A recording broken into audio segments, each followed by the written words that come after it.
Genesis 25. Now Abraham took another wife whose name was Keturah.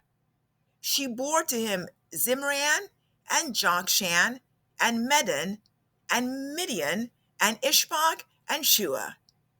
Jokshan became the father of Sheba and Dedan, and the sons of Dedan were Ashurim and Letishim and Lumim.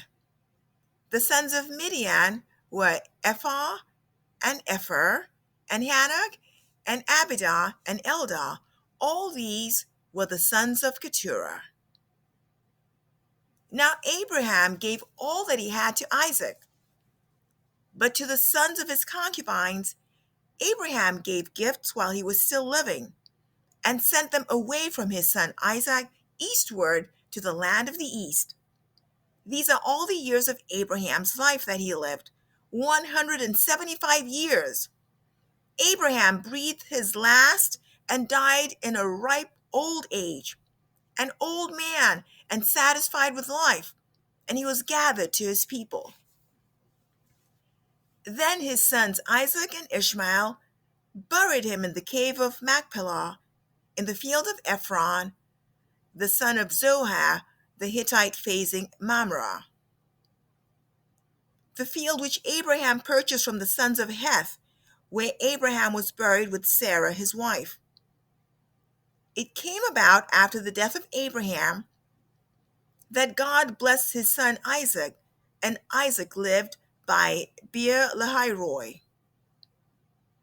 Now these are the records of the generations of Ishmael, Abraham's son, whom Hagar the Egyptian, Sarah's maid, bore to Abraham. And these are the names of the sons of Ishmael by their names, in the order of their birth: Nebaioth, the firstborn of Ishmael, and Kedar, and Abdeel, and Mibsam, and Mishma, and Duma, and Massa, Hadad, and Tamar, Jetur, Naphish, and Kedemar.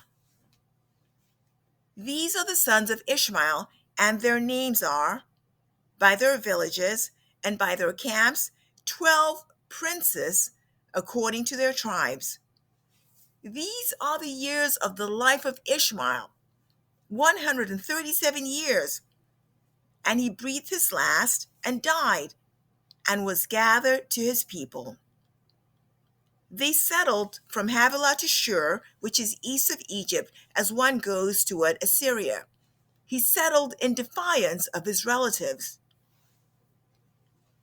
Now these are the records of the generations of Isaac, Abraham's son. Abraham became the father of Isaac, and Isaac was 40 years old when he took Rebekah, the daughter of Bethuel, the Aramean of Paddan Aram, the sister of Laban the Aramean, to be his wife. Isaac prayed to the Lord on behalf of his wife because she was barren, and the Lord answered him, and Rebekah his wife conceived. But the children struggled together within her, and she said, "If it is so, why then am I this way?" So she went to inquire of the Lord. The Lord said to her, "Two nations are in your womb, and two people will be separated from your body, and one people will be stronger than the other, and the older shall serve the younger." When her days to be delivered were fulfilled, behold, there were twins in her womb. Now the first came forth red all over like a hairy garment, and they named him Esau. Afterward his brother came forth with his hand holding on to Esau's heel. So his name was called Jacob. And Isaac was 60 years old when she gave birth to them. When the boys grew up, Esau became a skillful hunter, a man of the field, but Jacob was a peaceful man living in tents. Now Isaac loved Esau because he had a taste for game, but Rebekah loved Jacob. When Jacob had cooked stew, Esau came in from the field, and he was famished. And Esau said to Jacob, "Please, let me have a swallow of that red stuff there, for I am famished. Therefore, his name was called Edom. But Jacob said, first, sell me your birthright. And Esau said, behold, I am about to die. So of what use then is the birthright to me? And Jacob said, first swear to me. So he swore to him and sold his birthright to Jacob. Then Jacob gave Esau bread and lentil stew, and he ate and he drank, and rose and went on his way. Thus Esau despised his birthright.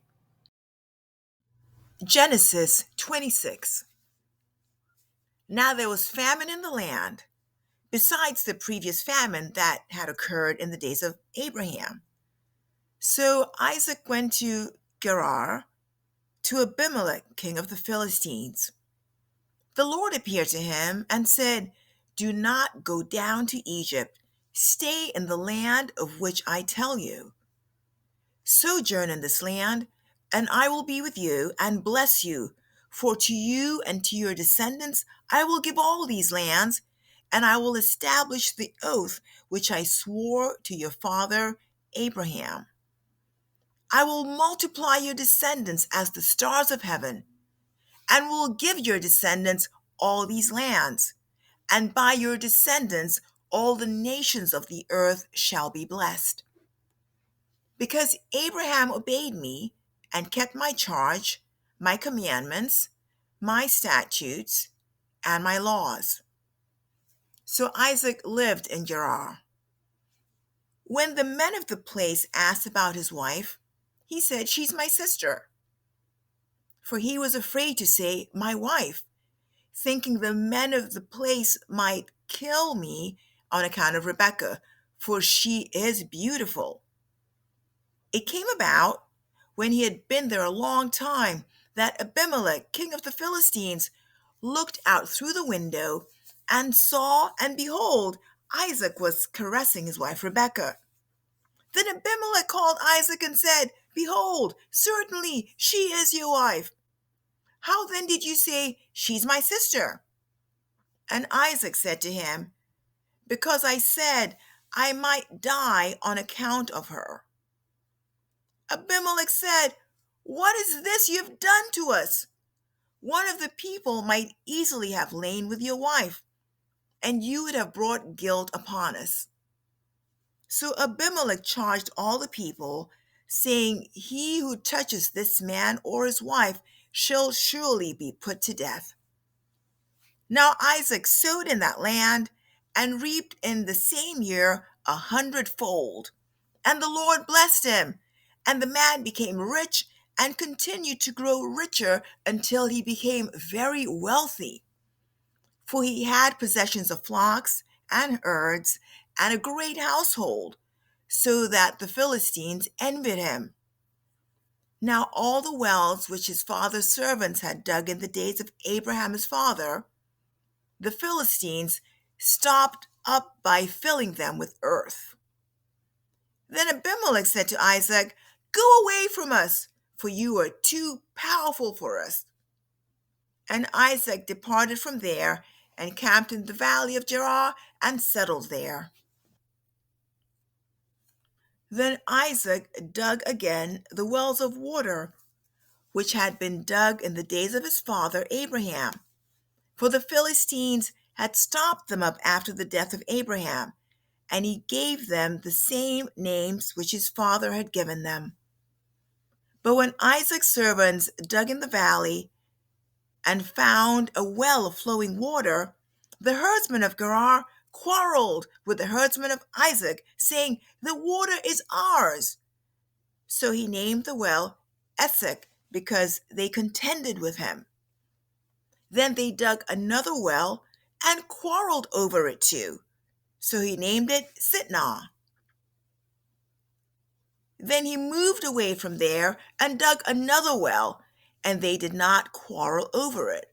So he named it Rehoboth, for he said, at last the Lord has made room for us, and we will be fruitful in the land.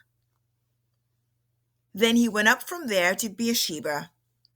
The Lord appeared to him the same night and said, I am the God of your father Abraham. Do not fear, for I am with you. I will bless you and multiply your descendants for the sake of my servant Abraham. So he built an altar there and called upon the name of the Lord and pitched his tent there. And Isaac's servants dug a well. Then Abimelech came to him from Gerar with his advisor Ahuzath and Phicol, the commander of his army. Isaac said to them, Why have you come to me, since you hate me and have sent me away from you?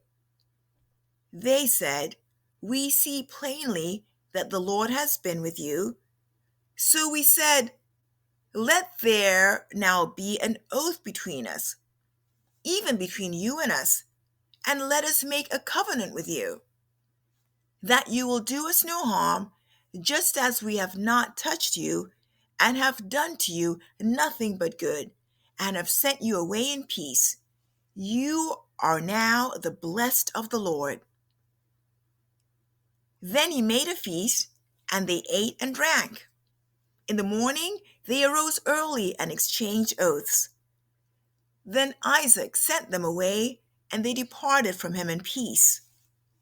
Now it came about on the same day that Isaac's servants came in and told him about the well which they had dug, and said to him, We have found water. So he called it Sheba. Therefore, the name of the city is Beersheba to this day. When Esau was 40 years old, he married Judith, the daughter of Beeri the Hittite, and Basemath, the daughter of Elon the Hittite. And they brought grief to Isaac and Rebekah.